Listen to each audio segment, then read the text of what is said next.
Terima kasih untuk kesempatan telah diberikan kepada kami. Kami dari kelompok 8 akan mempresentasikan hasil diskusi kelompok kami, yang dimana judul pembahasan kami yaitu hukum perbankan. Sebelum kami mempresentasikan hasil diskusi kami, pertama-tama saya ingin memperkenalkan beberapa presenter di dalam kelompok kami.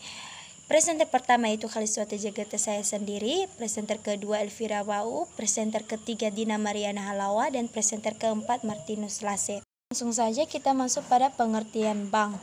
Nah, menurut Kamus Bahasa Indonesia, bank adalah usaha di bidang keuangan yang menarik dan mengeluarkan uang di masyarakat, terutama memberikan kredit dan jasa lalu lintas pembayaran dan peredaran uang. Nah, maksudnya di sini bahwa bank itu merupakan suatu usaha yang dimana bidangnya itu dalam bidang keuangan yang menarik dan mengeluarkan uang di masyarakat. Menurut Undang-Undang Nomor 10 Tahun 1998 tentang perubahan atas Undang-Undang Nomor 7 Tahun 1992 tentang perbankan pasal 1 ayat 2, di mana bahwa bank adalah badan usaha yang menghimpun dana dari masyarakat yang dalam bentuk simpanan dan menyalurkan kepada masyarakat dalam bentuk kredit dan atau bentuk-bentuk lainnya dalam rangka meningkatkan taraf hidup rakyat banyak. Nah, maksudnya di sini bahwa menurut Undang-Undang Nomor 10 Tahun 1998 ini, bahwa bank itu merupakan badan usaha yang dimana usahanya itu menghimpun dana dari masyarakat dalam bentuk simpanan dan menyalurkan dana kepada masyarakat dalam bentuk kredit. Nah, sekarang kita masuk pada pengertian perbankan. Menurut Abdurrahman, perbankan atau banking ini pada umumnya adalah kegiatan dalam menjual belikan mata uang, surat efek, dan instrumen-instrumen lainnya yang dapat diperdagangkan. Maksudnya di sini bahwa perbankan ini merupakan suatu kegiatan atau aktivitas atau transaksi dalam memperjualkan sesuatu dengan menggunakan nilai mata uang, yang dimana instrumen-instrumennya itu dapat diperdagangkan. Sedangkan hukum yang mengatur masalah perbankan disebut hukum perbankan atau law banking, yakni suatu rangkaian ketentuan hukum positif yang masih berlaku sampai saat ini, baik dalam bentuk peraturan perundang-undangan, jurisprudensi, doktrin, dan yang lainnya yang mengatur masalah-masalah perbankan, apa yang boleh, apa yang tidak boleh, dan apa yang harus dilakukan oleh bank, serta perilaku petugas-petugasnya, apa saja hak, apa saja kewajiban, serta tugas dan tanggung jawab para pihak yang terkait dengan bisnis perbankan. Nah, sekarang kita masuk pada asas hukum perbankan. Di sini dikatakan bahwa asas demokrasi ekonomi ditegaskan dalam pasal 2 Undang-Undang Perbankan bahwa perbankan Indonesia dalam menjalankan usahanya berasaskan demokrasi ekonomi dengan menggunakan prinsip kehati-hatian. Jadi maksudnya berasaskan ekonomi ini merupakan suatu kegiatan ekonomi yang dimana di dalamnya itu mengandung nilai-nilai keadilan, nilai kebersamaan, pemerataan, dan kemanfaatan. Selanjutnya yaitu prinsip-prinsip hukum perbankan. Nah, prinsip-prinsip hukum perbankan ini terdiri dari beberapa prinsip, yaitu prinsip kepercayaan, prinsip kerahasiaan, prinsip kehati-hatian, serta prinsip mengenal nasabah. Nah, kita masuk pada prinsip kepercayaan. Prinsip kepercayaan ini adalah suatu asas yang menyatakan bahwa usaha bank dilandasi oleh hubungan kepercayaan antara bank dengan nasabahnya.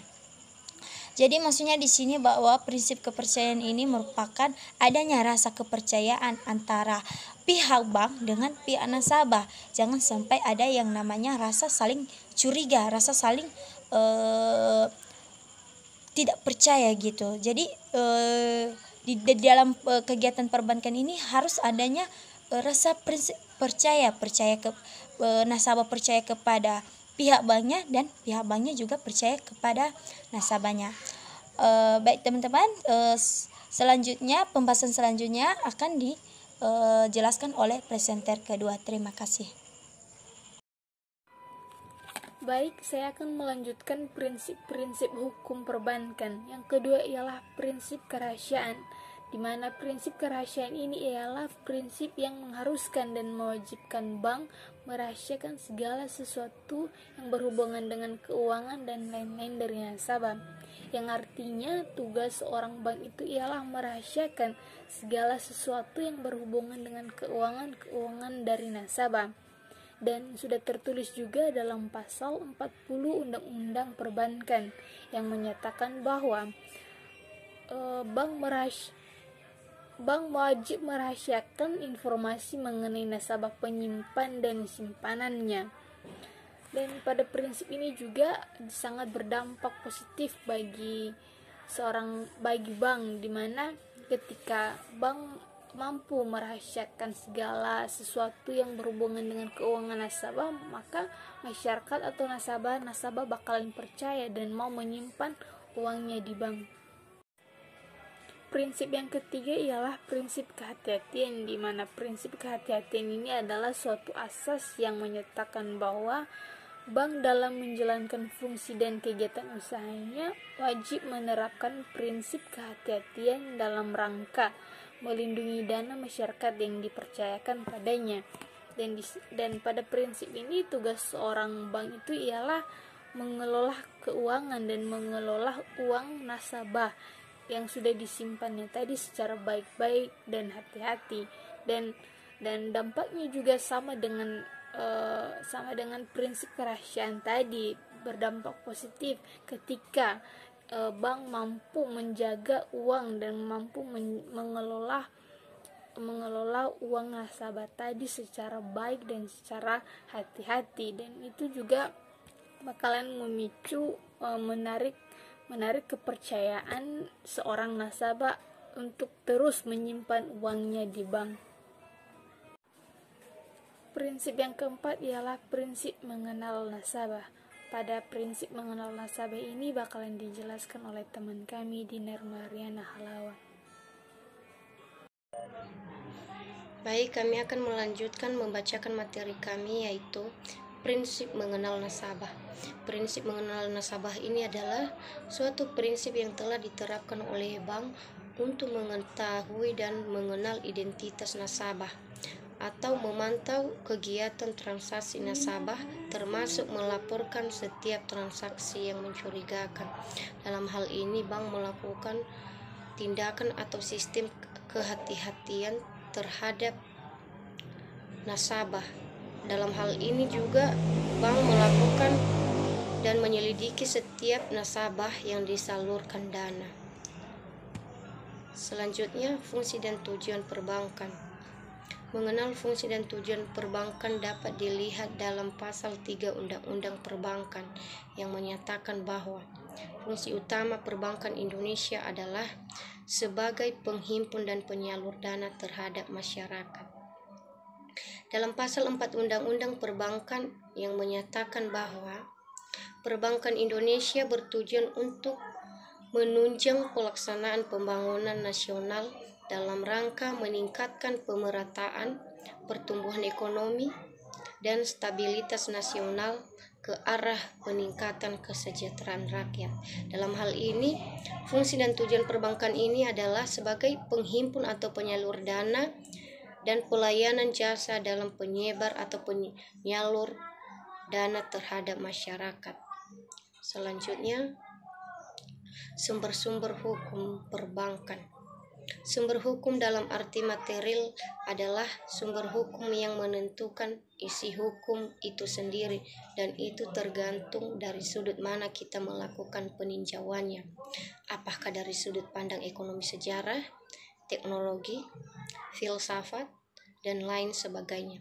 Sedangkan sumber hukum formal adalah ditemukannya ketentuan hukum dan perundang-undangan baik tertulis maupun tidak tertulis. Selanjutnya, alasan perubahan atas undang-undang perbankan. Alasannya adalah 1. Perkembangan ekonomi nasional yang bergerak cepat, kompetitif dan terintegrasi dengan tantangan yang semakin kompleks serta sistem keuangan yang semakin maju. penyesuaian dalam memasuki area globalisasi perdagangan dunia, dan sebagai bentuk implementasi adanya ratifikasi oleh Indonesia terhadap beberapa perjanjian internasional dalam bidang perdagangan barang dan jasa. Kedua, sebagai bentuk implementasi komitmen Indonesia dalam forum internasional seperti WTO, APEC, dan ASEAN. Ketiga, pembukaan akses pasar yang lebih luas dan perlakuan non-diskriminatif terhadap pihak investor asing. Dalam hal ini adalah untuk mencapai kesejahteraan umum dapat dilihat dari pencapaian pertumbuhan yang berkualitas dan pemerataan atau mengurangi kesenjangan terhadap kerja. Baik, slide selanjutnya dilanjutkan oleh kawan kami, Tinus. Baik, karena presenter terakhir tidak dapat mempresentasikan pembahasannya, maka saya yang akan menggantikan posisinya. Baik, kita masuk pada SWOT analysis. SWOT analysis ini terdiri strength, weakness, opportunities, dan threat. Pertama, strength. Strength atau kekuatan di sini kami paparkan ada dua jenis, yaitu kekuatan pertama, layanan perbankan dapat melalui internet banking, phone banking, SMS, dan mobile banking. Artinya di sini bahwa perbankan dapat melakukan transaksinya itu bukan hanya di bank saja, tetapi juga dapat melalui jaringan internet, mobile banking, banking phone, dan SMS banking. Kedua, ketahanan likuiditas yang kuat serta risiko pembiayaan yang masih terjaga menjadi peran pemulihan ekonomi nasional. Artinya bahwa perbankan ini memiliki kekuatan yang dimana ketahanan likuiditasnya itu masih terasa kuat dalam pembiayaan yang masih terjaga, sehingga perannya itu dalam memulihkan ekonomi nasional. Selanjutnya yaitu kelemahan. Kelemahan dari perbankan itu pertama, tabungan sulit berkembang.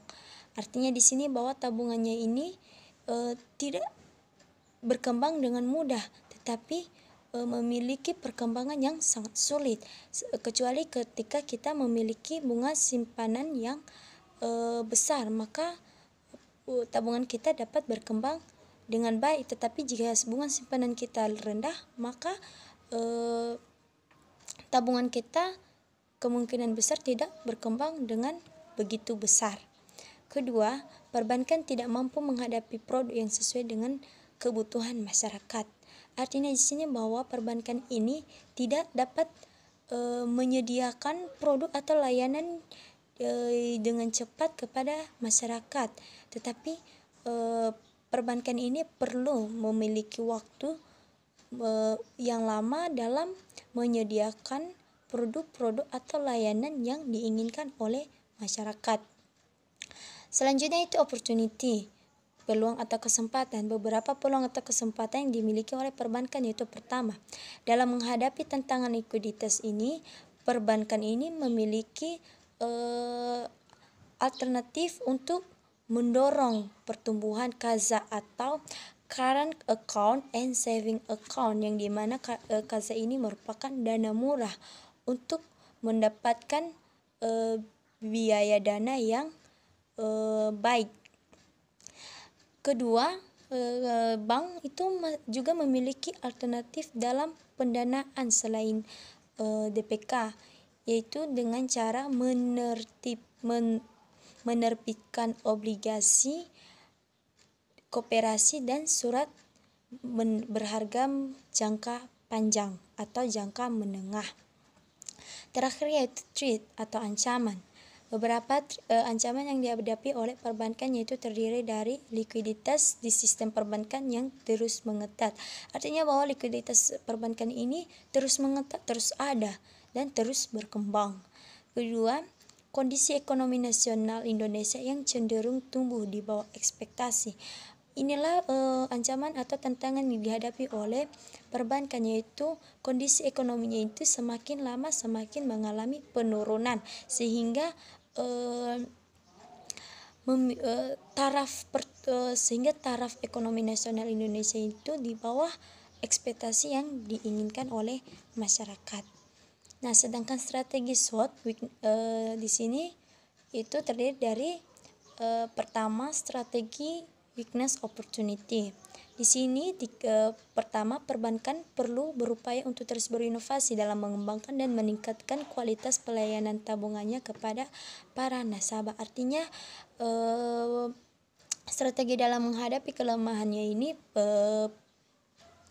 perbankan ini perlu mengembangkan inovasi dan ide-ide yang baru untuk dapat meningkatkan layanan atau kualitas yang dimiliki oleh perbankan kepada masyarakat. Kedua, perbankan perlu memperkuat terus lini layanan dan produk perbankan dengan cara membudayakan kebiasaan bertransaksi secara online di masyarakat, menyediakan aplikasi layanan yang cepat dan efektif. Artinya di sini bahwa perbankan ini perlu terus memperkuat jaringan layanan produk dan layanan jasa kepada masyarakat, yaitu dengan cara membiasakan masyarakat untuk dapat bertransaksi secara online. Dan juga perbankan ini perlu menyediakan aplikasi layanan yang cepat dan efektif yang dapat dijangkau oleh masyarakat. Kedua,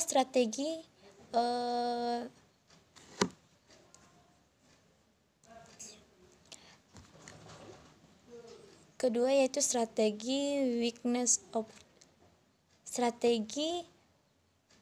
strength opportunity.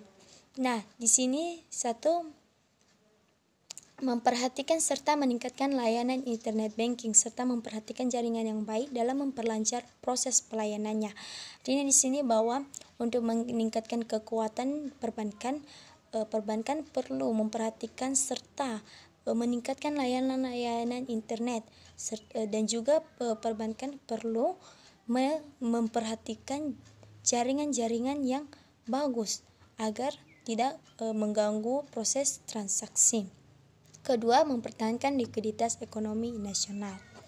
Selanjutnya itu strategi strength trade. Nah, dalam menghadapi ancaman, di sini strategi yang kami paparkan yang perlu dilakukan oleh perbankan yaitu menghimbau perbankan agar tetap fokus dalam menghadapi inti permasalahan yang terjadi di bank. Jadi di sini katakan bahwa pihak-pihak perbankan itu perlu fokus dalam menghadapi setiap permasalahan yang dihadapi oleh bank agar perbankan ini tidak gulung tikar atau tidak mengalami kebangkrutan. Selanjutnya strategi weakness trade. Nah, di sini terdiri satu, perbankan harus memperdalam pasar dalam negeri dan meningkatkan dana murah melalui digital banking. Artinya bahwa perbankan ini perlu meningkatkan pangsa pasarnya di dalam negeri dan meningkatkan dana murah juga melalui digital banking. Kedua, dalam memeratakan perekonomian nasional Indonesia, perbankan perlu mengupayakan penggerakan di semua sektor ekonomi, termasuk pada penggerak utama dan PDB Indonesia. Baik, demikian saja pemaparan hasil dari pembahasan kami. Kami ucapkan terima kasih.